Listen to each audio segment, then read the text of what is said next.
Sleeves you with the Senior Pickleball Report powered by TNC Network. This episode brought to you by Active Blend. Check out the link in the description. Let's get it going.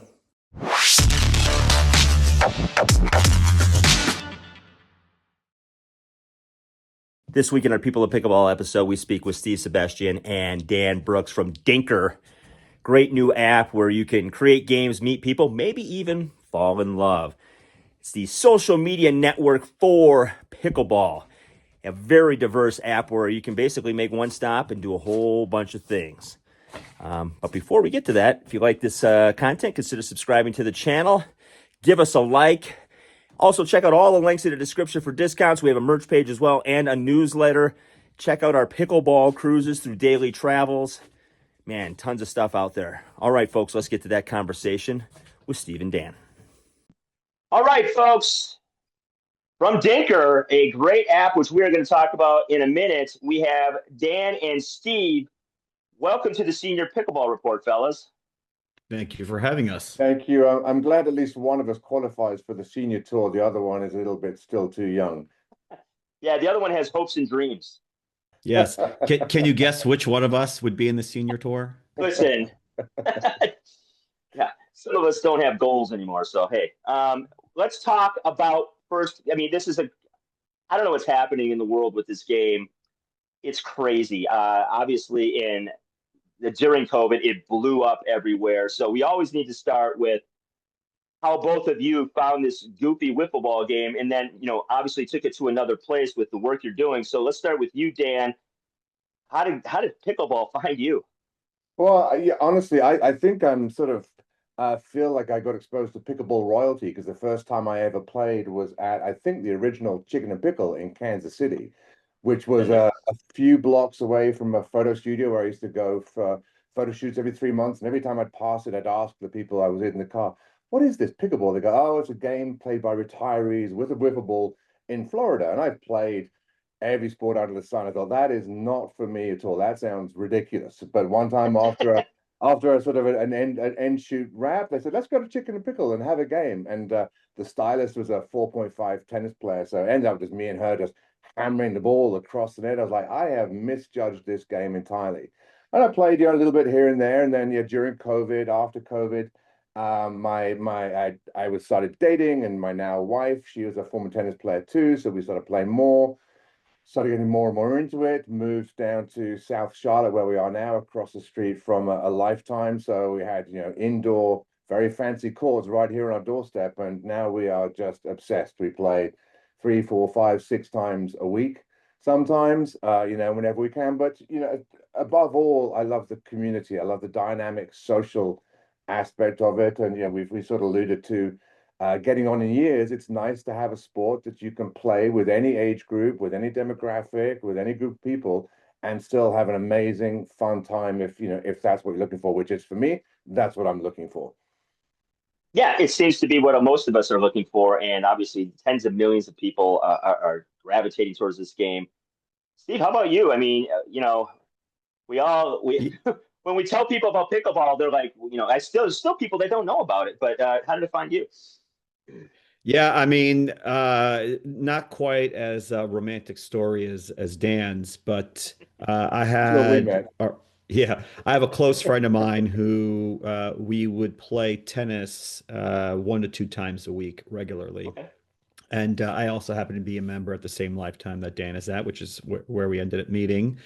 Yeah. And at Lifetime, the tennis courts are adjacent to the pickleball courts, as they are at most locations. And so we would oftentimes hear that, at least at the time, we would call the obnoxious pock of the ball Absolutely. going, over the court. But we would, like anyone else, glance over out of curiosity and then shrug it off. And then one day, this very same friend of mine comes to me and he goes, hey, listen, instead of playing tennis, do you want to try pickleball? And I had the same reaction that everybody else has, which is it's for geriatrics. It's for people who aren't able-bodied and all sorts of excuses. And he said, just give it a try. I relented. We got on the court. And I think since the first time I played pickleball, I think I've played tennis like 5 or 6 times total. Yeah. And that's 3 years ago. It was like instantly infectious and very viral because, he introduced me to it. I introduced my wife, I introduced her friends, and then next thing you know, as Dan said earlier, you're engaged in this really vibrant community that never existed when I played tennis. Yeah. Yeah. And that's the thing. I think ultimately we've all played other sports and we've all been involved in the communities of those sports, but those communities are, I don't know how to describe them. Like I come from the beach volleyball scene, and that community is very cliquey, very elitist, very snobby. So I fit in perfectly. But this is different, and I can't explain it. Like I had two reactions, like you did. I hit the ball the first time. I'm like, "Whoa, what is this? This is pretty cool." And then, yeah, started hanging out with people that really sort of I don't know. It was a great vibe. The group I play with here is totally chill. We play in horrible, horrible courts, but we show up every Wednesday and Saturday mornings and we whack this ball around. Whether it's this morning, it was 37 degrees when we started. We don't have an indoor facility anywhere near us. It's about 40 miles away from we can play in a gym. So we just choose to play here. But yeah, your stories are very, you know, very similar. I've interviewed nearly 200 people and everybody sort of has the same reaction. It's like, what is this game with this ball and this plastic paddle and the people involved in it? But it's one thing to do that and get involved in it. It's another thing to take on something monumental like the two of you are doing. Um, so when you get into the world of brands and companies and businesses in pickleball, in sort of the Wild West era of pickleball, where everything is being thrown up at the wall and seeing what sticks, talk to us about sort of the journey of developing an app, which is no joke, yet alone, something that deals with this game. So, Yeah. Steve, let's continue with you. Yeah, I Walk us mean, through DiNKR a Dan little has a bit. great, yeah, I mean, Dan has a sort of a great Genesis story because, ultimately, Yeah. this was, incubated in his mind. But for me, I oftentimes point out, and at some point I'll have to change my office around, but, you could see over my right shoulder Yeah. a frame with police patches. And for 30 years of my life, I've been working with public safety. Um, and it is uh, a very challenging environment to work in because the stories that you're surrounded by are stories oftentimes steeped in trauma. But it's very mission driven, and I've loved it, and I continue to love it. But what I found was for me, near sort of last couple of years, it started to weigh on my soul and my emotional state. And then when I was introduced to pickleball, it was like a ray of sunshine, right? It just brought joy, and it still does. And I said earlier before we started recording, I haven't played pickleball in 2 weeks because I was traveling and then I was sick. I'm losing my mind, right? Like I need to He's get out in been that court, miserable. He's been right? miserable to work with, I tell you. That's I can't right. even imagine, Dan. So, for me, having had sort of a background in building out tech companies for the last 30 years, I thought to myself after I left Amazon a few years ago, what is it that I wanted to do? And pickleball naturally was this conclusion, especially after Dan and I spoke. And it, like you said, I mean, it is certainly an undertaking. It is an exciting space to be in because we're growing with the sport. And it's really exciting to be at that early stage where I think a lot of people are trying to figure out what is the right model, how do you reach, your consumers or your customers. And so every day is a challenge. But I think between, Dan's background, myself, our other partners, and teammates, we've got, I think, a really good collective, uh, momentum, and skill sets that will, I think, ultimately lead to success. But Dan, you got to tell the story, of course, of how DiNKR started, which everybody loves to hear. Yeah, so Go, Dan. my background is a lot more varied than Steve's. My degree from university is actually in zoology, so I was a wildlife Oh, photographer and then a wildlife and travel documentary maker. right. Lived in Indonesia for 20 years, shot documentaries with cannibals and dragons and whale hunters, and played Oh, Aussie my. rules and rugby. And one thing I'd never done was write a movie script. So when the company I moved here to Charlotte to work for basically shut down, and I was laid off a couple of years ago. I thought, this is a chance I'm going to write a movie script. And I'd had this idea that the world needed a sequel to Dodgeball, but about pickleball. Of course So it does. I set about writing this script, and from the very first script, one of the narrative devices was one of the characters, the protagonist, was an app developer, and he'd built this app, DiNKR, that later on, when he relocates to Charlotte for reasons, and he's starting to get this competition with a tennis club where he's trying to get pickleball courts, two of the characters happened to meet on DiNKR and fell in love, and one left his wife to be with the coach he met on DiNKR. So it was one of the narrative devices. Ended up actually co-writing it with the original writer of Dodgeball. He came on board, he reached out, he heard about it, so he got involved. Then we went through, we got into pre-production, and then it kind of got delayed. So I met Steve, and we had this shared idea that there's always this frustration about organizing games. How do you find people to play a game with? How do you meet new people? So I said, hey, I had this idea, and I shared the script. So why don't we make the app that's in the movie? It's got this duality to it. It's about finding a partner in whichever sense that means. And as these things do, it got wildly out of control very quickly, and now it's become this huge idea. But ultimately, it's all about celebrating the sport. For the resistance that Steve had, the resistance that I had, the resistance a lot of people had to participating in the sport, we want to find a way to engage with those people and go, you're missing out on this entire world of fun and community and passion and engagement just because you've got this, slight mental block of, well, it's a game for old people, whatever. And so yeah, the app is really just to celebrate that community. That's a fantastic Genesis story. And I've heard a lot of them from businesses, and that's probably the best one. I mean, I took it from a movie script that I made, and it was a fictional thing, and now it's a real thing. Now it's taking over our lives. Yeah, pretty much. Yeah. And And of course I was gonna say, and of course, like the dream early on, it still is that the movie will come to production. Oh, it has to. It has Right. to. And it would be wonderful. Like one of our initial conversations was, okay, we're going to launch this thing. We're going to have the movie in the production pipeline, and then we're going to do a public launch at the time of the movie. And like Dan said, right, using this sort of his term duality, right? Now you've got this narrative plot device, and then you actually have it extend into the real world. It would be this phenomenal marketing opportunity. But like all things Hollywood, Hollywood is a really meandering maze.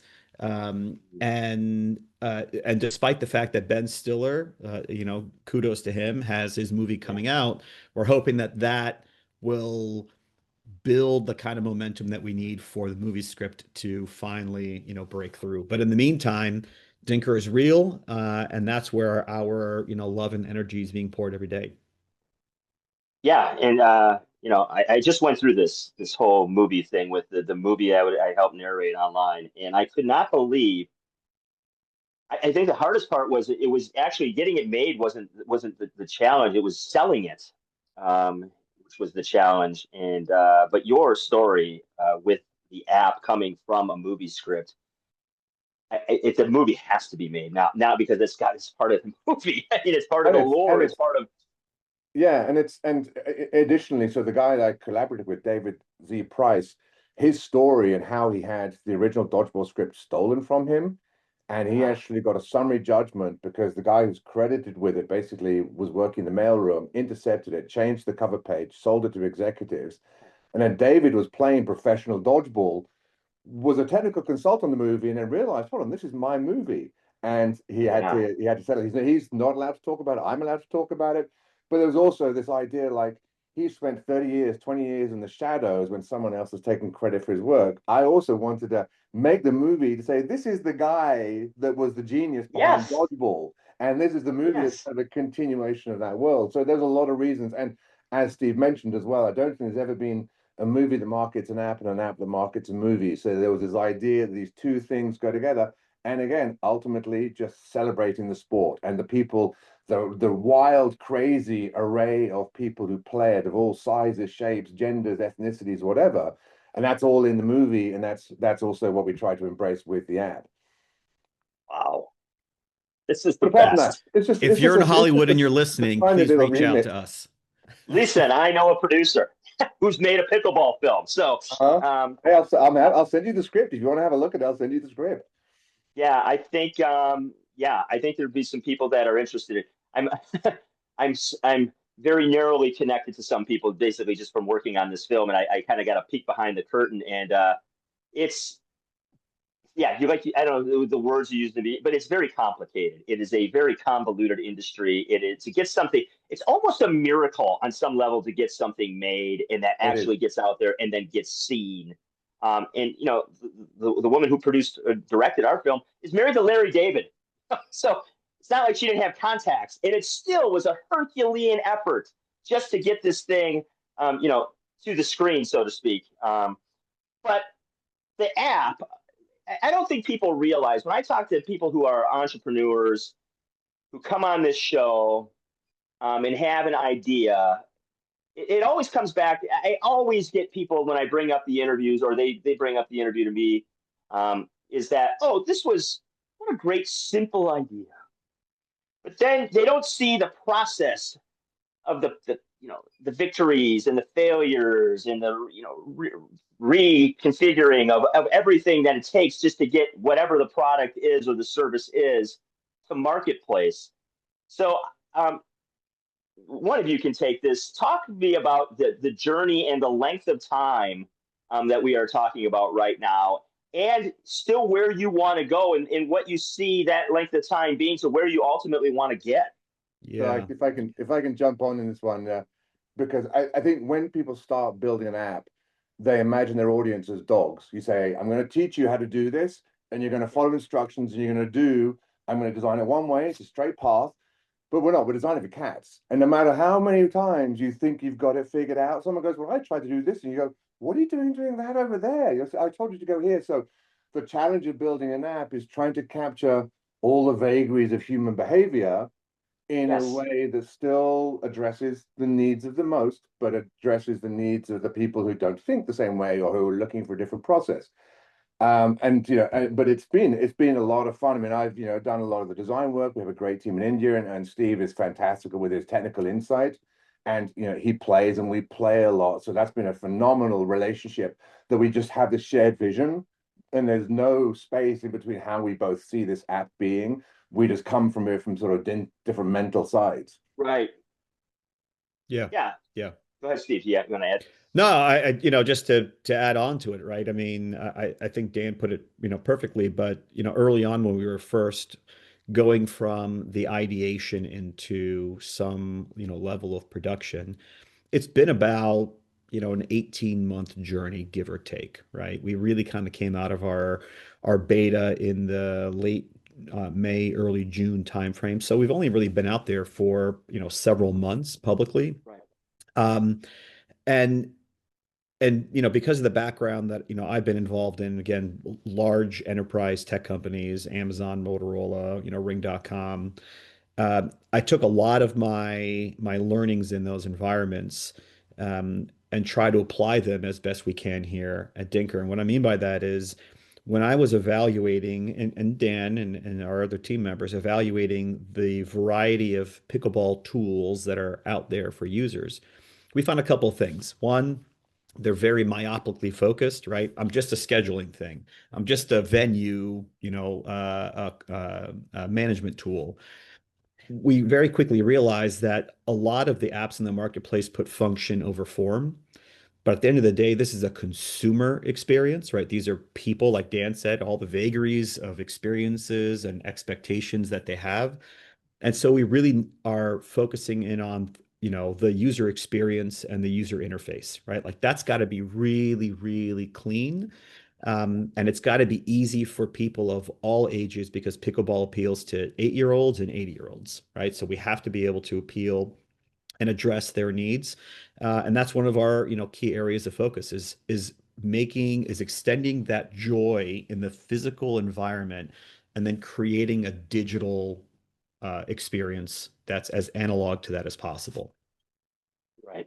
And I think that's you both have nailed it. For you both have some experience working obviously in this industry and with the technology that you're currently building. But then ultimately you have to hand it to a guy like me, and go, can you get around this application? Can you do it? Can you use it? And that's the test because I've worked now and spoken with a number of people who have developed apps in this marketplace. And one of you mentioned earlier the sort of the process of what it looked like in the beginning to what it looks like after humans have played with it for a while is staggering. And I've just, I revisited these guys that I interviewed a few years ago, and now their app is sort of more user friendly. And I was shocked about how good and how clean it has become, and the story that goes with getting there. I think people, in this age, think that we just want stuff and we want it to work right now. And you just went public like in May, June. So that's my question. Kind of finishing this up is, what do you want this? What is DiNKR going to look like? What do you want it to ultimately do in 2026? Because 2025 has been this year of getting it up off the ground, getting it cleaned up, getting it introduced to people. So Dan, talk to me about that a little bit. So Steve, not long ago, coined this perfect term for what our vision is for DiNKR. It's a digital clubhouse for pickleball. So whatever that means to the user changes what the app can do. So we're going to build in a resource so you can find coaches. We're going to build in like a social stream. We're going to build in so you can follow on the social stream, you can follow pros. So there's the game organization. We're going to have session management tools for venues. We're going to have a really complex ecosystem of tools. So the app will provide the user what they need specifically. They won't have to go looking elsewhere. It'll be this integrated one-stop solution for the majority of pickleball players. I mean, going back to what we're talking about, some of the rating systems, some of them, and Duper has 1 million accounts out of, let's say, a worldwide population of 150 million players, let's say. So it's a really tiny percentage of players are interested in tournaments. Let's say it's 1% of people that are interested in tournaments, maybe 0.5%. Well, pickleball is for the 100%. So we're providing tools that whether you're a casual player, plays once a month, you're looking to, just play with some friends, or whether you want to play round robins or singles events or whatever. So we have this comprehensive tool set that we're in the middle of building. The version that's out now really addresses the communication and the single game creation issue, how to find people. We have the dating function added in. But ultimately, it all ladders up to Steve to say that expression of digital clubhouse and what that means to people changes and what their needs are. Right. And I just to add to that real quick, we're actively seeking, to raise capital. We have poured in tens of thousands of our own dollars into this to get it to where it is.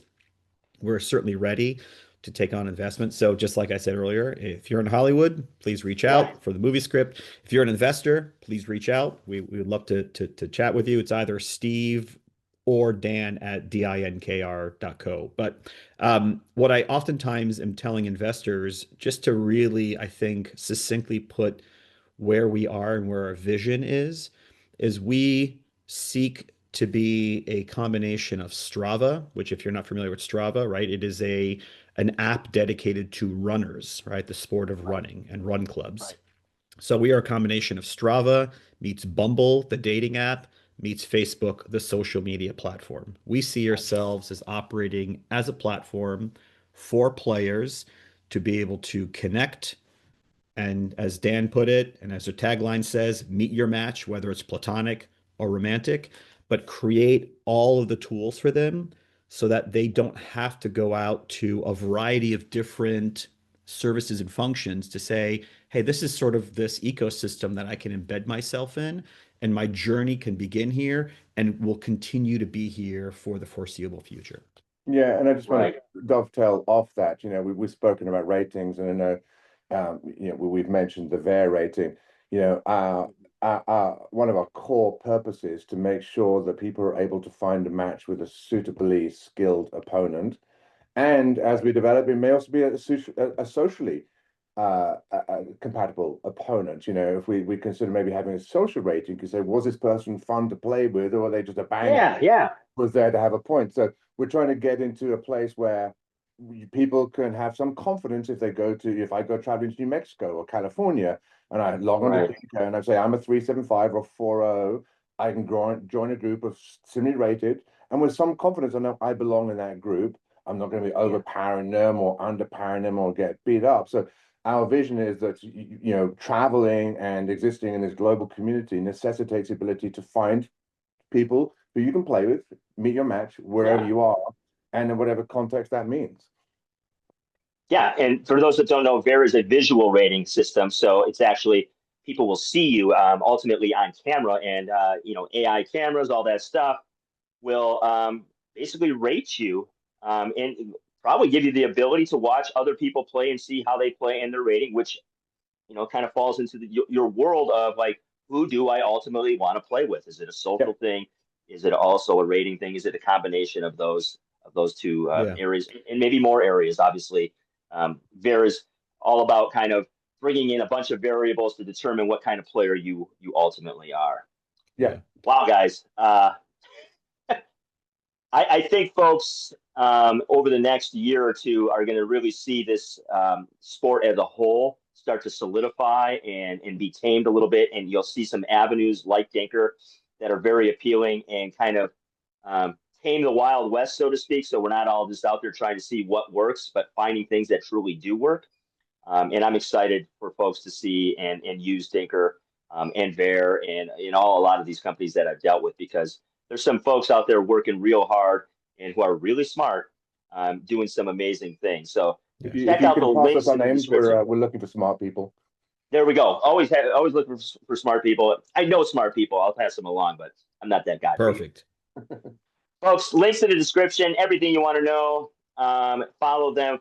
Get your DiNKR app, and start using it, because these guys are developing it for you, and for you to use and enjoy. So, and don't hesitate to reach out to Dan and I to help sort of establish and grow your community wherever you might be.